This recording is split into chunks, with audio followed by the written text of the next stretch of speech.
কংগ্রেস সরকারের বিরুদ্ধে বিজেপি বিধায়কদের প্রতিবাদে উত্তাল হিমাচল প্রদেশ বিধানসভা প্রাঙ্গণ।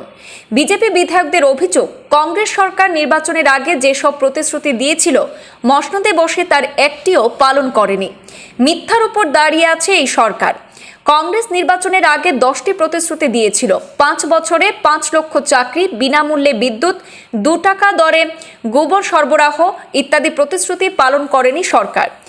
জনগণকে ধোঁকা দিয়ে সরকার চালাচ্ছে কংগ্রেস। তাই আজ বিধানসভা শীতকালীন অধিবেশনের আগে কংগ্রেস সরকারের বিরুদ্ধে প্রতিবাদে নামেন তারা। হাতে হাতে প্লে কার্ড নিয়ে কংগ্রেস মুর্দাবাদ ধ্বনিতে কাঁপিয়ে তোলেন গোটা এলাকা। हिमाचल प्रदेश में कांग्रेस ने सत्ता में आने से पहले 10 गारंटियां जारी की और चीख करके कांग्रेस के प्रदेश के और केंद्र के नेता इनके बोल रहे थे कि कैबिनेट की पहली बैठक में जो हमने गारंटियां दी थी उनको पूरा करें।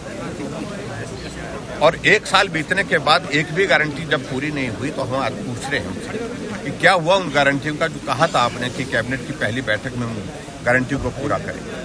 और उस दृष्टि से आज विधानसभा का ये शीतकालीन सत्र का पहला दिन है और हम यहीं से शुरुआत कर रहे हैं। जो वादा किया था, जो गारंटी दी थी, उन गारंटियों का क्या हुआ उस गारंटी का जो 1500 महिलाओं को देने की बात कही थी आपने जनवरी महीने से, एक भी महिला को अभी तक नहीं मिला। क्या हुआ उस गारंटी का जो आपने 300 यूनिट बिजली फ्री देने की बात कही थी। क्या हुआ उस गारंटी का जो आपने 2 रुपए किलो के हिसाब से गोबर खरीदने की बात कही थी। क्या हुआ उस गारंटी का जो आपने कहा था कि 5 साल में 5 लाख बेरोजगारों को नौकरी देंगे, सरकारी नौकरी देंगे। और कैबिनेट की पहली बैठक में 1 लाख नौकरियां निकाल दी जाएंगी और बेरोजगारों को नौकरी देंगे। 1 साल में 1 नौकरी मिली नहीं, 10,000 से ज्यादा हिमाचल प्रदेश में जो आउटसोर्स में लगे वो कर्मचारियों को नौकरी से निकाल दिया। 7 महीने से उनकी तनख्वाह नहीं दी गई है।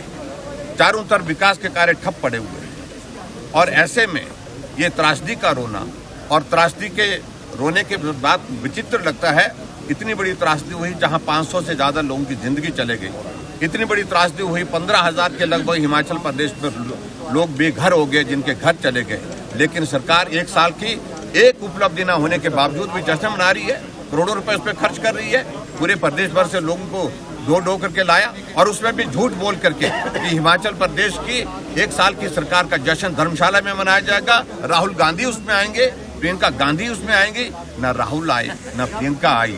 प्रियंका शिमला में धूप सेकती रही, लेकिन उसके बावजूद भी वो उस कार्यक्रम का हिस्सा नहीं बनी, क्योंकि उन्हें मालूम था कि झूठ बोल करके जो हमने सत्ता हासिल कर ली है अब मुंह दिखाने के लायक नहीं है। उपलब्धि के नाम पर कोई चीज हमारे पास नहीं है। इसलिए इन सारी बातों का जवाब आज कांग्रेस के सरकार से हम पूछ रहे हैं। मुख्यमंत्री कह रहे हैं कि चरणबद्ध तरीके से गारंटी पूरी और सबसे बड़ी चरणबद्ध तरीके से क्या चरण की बात कर रहे हैं। कितने चरण होंगे चरण? तो ओपीएस की गारंटी पूरा करने की बात कर रहे हैं। ओपीएस भी अभी लागू हुई क्या? बात तो ये है, उन्होंने प्रोसेस शुरू किया, लेकिन उसके बावजूद उसकी सारी चीजों को लेकर के अभी आने वाले समय में उसका मालूम पड़ेगा कितनी लागू हुई। लेकिन सबसे बड़ी बात तो मैं यही कहूँगा कि जो गारंटियां जिसके बलबूते सत्ता में आए थे उसमें से एक भी गारंटी पूरी नहीं हुई।